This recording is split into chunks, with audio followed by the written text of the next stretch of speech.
लो जी, ये वो मंजर तुहाडे सामने आ गया जिंदा सारिਆਂ ਨੂੰ बड़ा इंतज़ार सी कि कदों ये मंजर साडे सामने आएगा।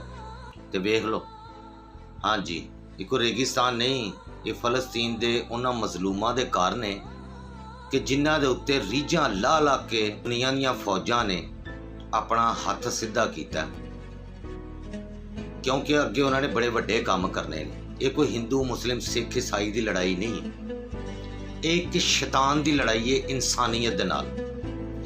तो शैतान ने वड्डा काम करन तो पहले एक छोटा जिहा ना एक्सपैरीमेंट कीता वे फलस्तीन ते कि किसे दे विच कोई अना, कोई गैरत, कोई इंसानियत बची तो नहीं। तो उस टेस्ट दे विच सारी दुनिया दे मुल्क पास हो गए, साबित कर दिता है। कोई फस्ट आया, कोई सैकेंड आया, कोई थर्ड आया, लेकिन कुछ मुल्क फेल भी होए। ਜਿਹੜੇ मुल्क फेल होए ने ना उस टैसट च, उन्हां दे नाल मैं आवां ते अल्लाह पाक उन्हां दी मदद फरमाए और उन्हां मजलूमां दी भी अल्लाह पाक मदद फरमाए।